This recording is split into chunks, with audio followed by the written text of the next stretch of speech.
Hello नमस्कार, मैं हूं दीपक और आप देख रहे हैं डीएसके टॉक्स। आइए बात कर लेते हैं कल टाटा आईपीएल में 16th मुकाबले की, जो कि डीसी वर्सेस एमआई के बीच में था। और जैसा कि कल हमने प्रेडिक्शन दिया था कि भाई डीसी जो है उसके हारने के लक्षण दिखाई दे रहे हैं, एमआई के जीतने के लक्षण दिखाई दे रहे हैं। और एमआई जो है लगभग एक तरफा तरीके से मुकाबला जीत रही थी, लेकिन वो आईपीएल ही क्या जहां पर सामान्य सा मैच भी एक थ्रिलर में कन्वर्ट ना हो जाए। बताइए, वो मुंबई इंडियंस जो कि लग रहा था कि शायद 18वें ओवर तक जीत जाएगी, लेकिन कैसे आखिरी बॉल तक ये मैच जाता है। मानना पड़ेगा भाई डीसी के बॉलर्स एनरिक नोरकिया को, जिसने आखिरी ओवर में 5 रन डिफेंड करने के लिए पूरी जी जान लगा दी, वो भी उस आईपीएल में जहां 2-3 दिन पहले हमने देखा था कि 30 रन भी डिफेंड नहीं कर पाया था जीटी का बॉलर। और हमने फिर देखा 212 रन का टारगेट कैसे एलएसजी ने अचीव कर लिया था। ऐसे में 172 का टारगेट तो कोई हंसते खेलते अचीव कर सकता है, लेकिन कल दिल्ली के सुपरफास्ट बॉलर एनरिक नोरकिया ने बताया कि आखिरी ओवर में बॉलिंग कैसे की जानी चाहिए, एक के बाद एक यॉर्कर। और एमआई के सेट बल्लेबाज टिम डेविड कहिए और कैमरून ग्रीन, हालांकि ये लोग मैच जिता गए, लेकिन कितना टफ हो गया था इनके लिए स्कोर करना, ये आप सबने देखा। खैर, कल दिल्ली की टीम पहले बल्लेबाजी करती है और जैसी कि उम्मीद थी और जैसा कि हमारा प्रेडिक्शन भी था कि अकेला वार्नर है वही चलता है, और वार्नर चला भी और सिर्फ अपने लिए चलता है। टुक टुक एकेडमी के नए फेस बन चुके हैं डेविड वार्नर। बनाए उन्होंने 51 रन, बॉल खेली 47, और स्ट्राइक रेट जो रहा वो रहा सिर्फ 108 का। एक भी छक्का नहीं मारा। हाँ, उन्होंने 6 चौके जरूर मारे।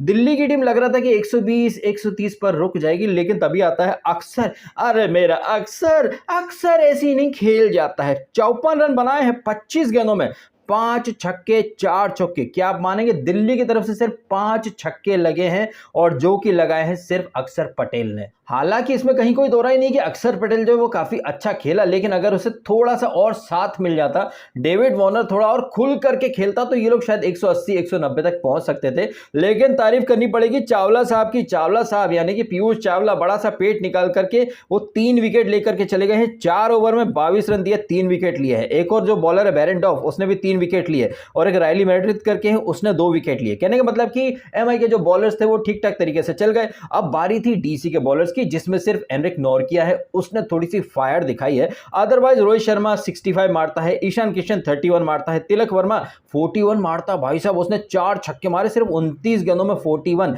खैर, शर्मा जी का लौंडा जो है वो फॉर्म में आ चुका है और वो मिठाई बांट रहा है सबको, क्योंकि दिल्ली की टीम को हराकर एमआई ने अपना खाता खोल लिया है। बहुत अच्छा लग रहा है कि एमआई की टीम जीत गई, लेकिन इस जीत में एक बहुत बड़ी हार भी छुपी हुई है, और वो है सूर्य कुमार यादव। सूर्य कुमार यादव जब से ऑस्ट्रेलिया के खिलाफ 3 गोल्डन डक देकर के आया है, तब से तो बेचारा खेलना ही भूल गया है। और ऐसी पनौती चिपकी है सूर्य कुमार यादव के ऊपर कि पनौती पीछा ही नहीं छोड़ रही है। कल उसने आराम से सिंगल लड्डू वाले कैच छोड़ दिए। एक कैच छोड़ा तो बॉल सीधी आंख पे आकर के लगी, और वो सूर्य कुमार यादव जिसका एक सिग्नेचर शॉट है जहां पर वो नटराज मुद्रा में आता है और छक्का मार देता है थर्ड मैन के ऊपर से। लेकिन कल उस शॉट को उसने पहली बॉल पे ट्राई किया, और भैया उसी बॉल पर वो आउट हो गया। आया सूर्या और गया सूर्या।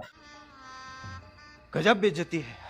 वो सूर्या जिसके लिए कहा जाता है कि स्काई इज लिमिटलेस, स्काई की कोई लिमिट नहीं है, वही सूर्या जो कि सूर्य की रोशनी की तरह चमक रहा था, लेकिन सूर्य पर भी ग्रहण लगता है। और सूर्य कुमार यादव के ऊपर तो ऐसा सूर्य ग्रहण लगा है कि उसके सिग्नेचर शॉट्स भी बाउंड्री के पार नहीं जा रहे हैं, वो अपने फेवरेट शॉट पर ही आउट हुआ जा रहा है। मिचेल स्टार्क और एडम जाम्पा ने ऐसा खौफ बिठा दिया है सूर्य कुमार यादव के अंदर कि वो बेचारा विकेट पर आता है और आते से ही चला जाता है। वो सूर्य कुमार यादव जिसने रीसेंट टाइम्स में काफी ताबड़तोड़ इनिंग खेली है, वही सूर्य कुमार यादव अपने रीसेंट टाइम्स का 1% भी नहीं दे पा रहा है। तो सूर्य कुमार यादव कितनी नेक्स्ट लेवल पनौती वाले फेज से गुजर रहे हैं, ये आप सब देख रहे हैं। कहीं ना कहीं मैं मानता हूं कि इसमें डिस्ट्रैक्शंस और मीडिया का हाइप, और सबसे बड़ी चीज तारीफ।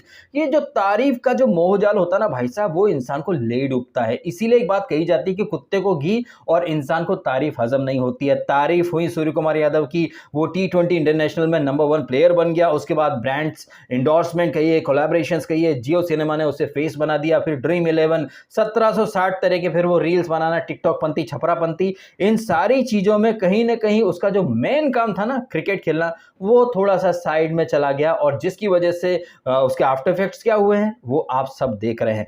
तो खैर कल मुंबई की जो टीम है वो जीत गई है सूर्या के ना चलने के बावजूद, थैंक्स टू टिम डेविड और कैमरून ग्रीन। खैर कल के मुकाबले को जीत करके मुंबई जो है वो पॉइंट्स टेबल में नंबर 8 पर आ चुकी है, नंबर 9 पर एसआरएच बैठी है, नंबर 10 पर डीसी, 4 मैच 4 हार क्या बात है। टॉप पर बैठी हुई लखनऊ, फिर राजस्थान रॉयल्स जिनका मुकाबला आज होगा सीएसके से जो कि नंबर 5 पर बैठी हुई है, तीसरे नंबर पर केकेआर है, चौथे पे जीटी, नंबर 5 पर सीएसके। आज का जो मुकाबला है सीएसके और आरआर के बीच में, अगर आप में से कई लोग फैंटेसी क्रिकेट खेलते हैं तो आज आप टीम बनाएंगे, टीम में किसको रखेंगे आप, इसके बारे में थोड़ी सी बात कर लेते हैं। क्योंकि मैं 2-4 दिनों से ना मैं स्टडी भी कर रहा हूं, 1-2 बार मैंने ड्रीम 11 माई 11 खेल करके देखा और काफी डिसेंट स्कोर बनाए हैं। मैं ये नहीं कहूंगा कि मैंने कोई लाखों जीत लिए, क्योंकि लाखों जीतने के लिए लाखों लगाने भी पड़ते हैं। कहने का मतलब मैंने 100-150 के कुछ टूर्नामेंट खेले और मुझे वो एंट्री फीस वापस मिल गई, मतलब अपना डिसेंट रहा है, वहां पर अपन ने कुछ गंवाया नहीं है। तो अपने एक्सपीरियंस के आधार पर अपन आज कह रहे हैं कि आज की टीम में आपको किसको लेना चाहिए, किसको नहीं लेना चाहिए। खैर आज के मैच की हम बात करें उसके पहले आपको थोड़ा पीछे लेकर के चलना चाहूंगा।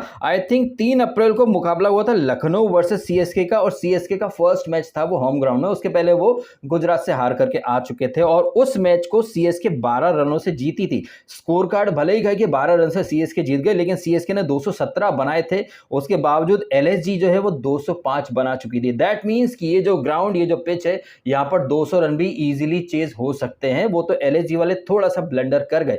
तो आज जो मुकाबला है वो उसी ग्राउंड पर होगा और इस मैच में खेलेंगे जोस बटलर भी। जोस बटलर जो कि अभी सबसे ज्यादा रन बनाने वाले बल्लेबाजों की श्रेणी में 6 नंबर पर चल रहे हैं, और 11वें पे यशस्वी जायसवाल, 3 मैच 3 इनिंग 125 उसके हैं। Jos Buttler 3 match 3 inning 152। हालांकि यहां पर नंबर 3 पर ऋतुराज गायकवाड़ भी हैं जो कि 3 मैच 3 इनिंग 189 रन और 161 का स्ट्राइक रेट है, लेकिन जोस बटलर का स्ट्राइक रेट सबसे ऊपर है 180 के आसपास। तो कहने का मतलब है कि यहां पर जोस बटलर है, यशस्वी जायसवाल है, ऋतुराज गायकवाड़ है, अजिंक्य रहाणे है, ये 4 बल्लेबाज जो कि अच्छा खासा रिदम और फॉर्म में चल रहे हैं।